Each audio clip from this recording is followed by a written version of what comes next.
Hey movie fans, welcome to the first ever installment of ARTV Entertainment. Now this channel is called Beyond ARTV and I originally planned on launching an entirely new channel. I actually even created it called ARTV Entertainment, but I decided to actually keep this title and just go with launching the movie reviews and the television reviews on this channel, at least for now. I think that you guys are actually interested in a lot more than just music. I know I am. I've gotten passionate about TV shows especially, and even a lot of movies and film series. Since I was probably 10 years old, I've been watching and collecting information and forming opinions on so many of these things. I figured it was time to start expressing them in the form of reviews and discussions. The first ever movie review that I am doing is for the movie The Amazing Spider-Man 2. It's the first blockbuster of the summer of 2014. I think it's going to be one of the most successful films financially of the entire summer. Sorry for the lack of a backdrop and of course for the lighting situation. Everything that I own pretty much, minus a few things,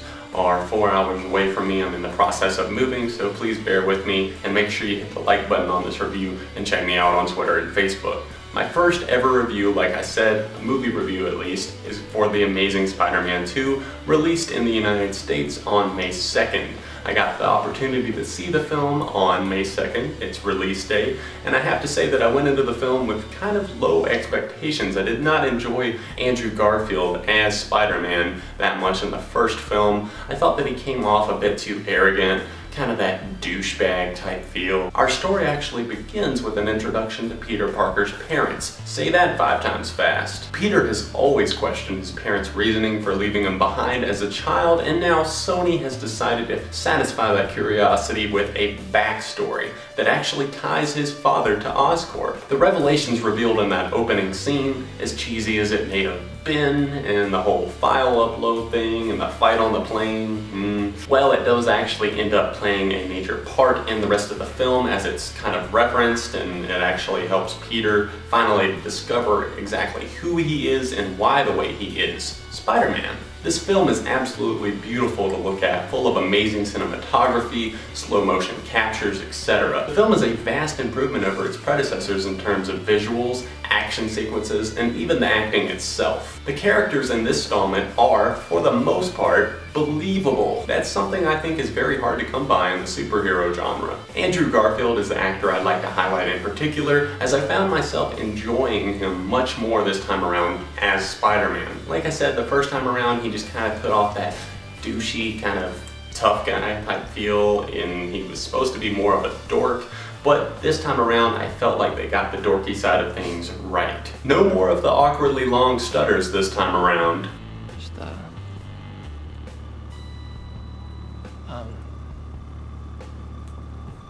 I don't know, we could, As I studied his actions in this film, even his movements and the way he interacted with his on and off again gal pal Gwen Stacy, I found myself thinking, this is how I would act in this moment, in this situation, etc. Garfield came across somewhat dorky, yet still witty and quick on his feet as Peter Parker, and seems to have less of an ego this time around. The film does clock in at over 2 hours long, but I never really found myself bored throughout its run. Could things have progressed a little bit more quickly? Sure, but I don't really think they spent too long dwelling on any particular situation. As for the introduction of the film's villains, I thought that Harry Osborn stood out in particular to me. His feeble-looking appearance was outdone by his moments of pure anger and rage as he sought revenge on the higher-ups of Oscorp after the death of his father. Jamie Foxx was introduced as the ever-famous Electro, a Spider-Man-obsessed Oscorp employee named Max turned supervillain who uses the town's electricity to harness his powers. He just wants everyone to see him. It's his birthday, for God's sake. Then, of course, we saw Paul Giamatti in a smaller role as Rhino at the beginning and end of this film. Also, I missed this at first, but I realized exactly who BJ Novak of The Office fame was portraying. Alistair Smith, a subtle introduction of a future bad guy? I think yes. Now it's time for a little game I like to call pros and cons, where we go over the good and bad things about this film. let's go ahead and get the bad out of the way first. There are plenty of inevitably cheesy moments scattered throughout this movie, a cheap line here, a cheap line there, but I don't really think it was enough to kill the good vibes this film was putting off as a whole. This isn't one for me personally, but I could understand how some might feel that the story is a bit too convoluted with the introduction of so many villains once again in one Spider-Man film. I know this could be the complaint of many superhero movies, but how is it that the villains are always somehow involved in Peter Parker's life, or at least tied to him or his love interest in some way? I understand it's what makes the story work and what gives him the drive to care more about the outcome of his interactions with these characters, but it just gets old to me sometimes. The fact that Peter referred to Harry as his best bud when he had previously stated earlier in the film that he hadn't seen him in 8 years prior to the start of the film. Sounds like Peter must have a pretty hard time making friends if he hasn't made a new best friend in all of those years of Harry's absence. And of course, the ads, aka the product placement we see everywhere. Everyone in the film apparently uses Sony Bios and Sony Ericssons, aka something the rest of the world does not use. Now for the brighter side of the spectrum. As I noted before, the interactions between the characters were very well done. I get that some people aren't too interested in Peter Parker's love life, but I thought the handling of these two lead characters was very well done. I enjoyed seeing Peter openly struggle with the fear of losing Gwen, but also not wanting to dishonor his promise to her father, played by Dennis Leary.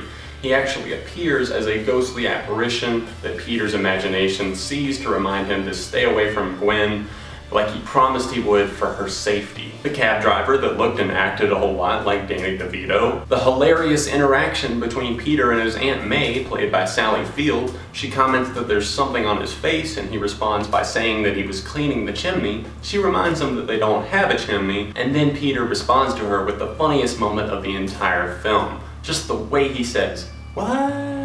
That moment had me rolling in my seat. And last but not least, let's give a shout out to Hans Zimmer and the Magnificent Six that did this awesome film score, full of industrial grinds and electrifying in-sync post-dub. This score lights up the action sequences of this film like no other and fits perfectly with those slow motion shots that I cannot help but fanboy over. Okay, so now it's time for the final breakdown of this film. Great action sequences that look absolutely magnificent, solid character storylines, and improved acting all around as the characters get much more comfortable in their own skin. My overall rating for this movie is a 4 out of 5. I haven't enjoyed a superhero film this much since The Avengers, but of course there's a few I've missed here and there. I'm honestly excited for the future of Spider-Man. What did the audience think of the film? Let me know in the comments section, moviegoers. If you haven't seen it yet, I definitely highly recommend it. Even if you are just more of a casual viewer like myself, feel free to leave suggestions for other movies for me to see and review in the comments as well. And make sure to check out my main channel where I do album reviews on Album Review TV. The link to that, my Twitter, my Facebook, are all in the description down below. Until next time, guys, I'm John from ARTV Entertainment, and I'm out.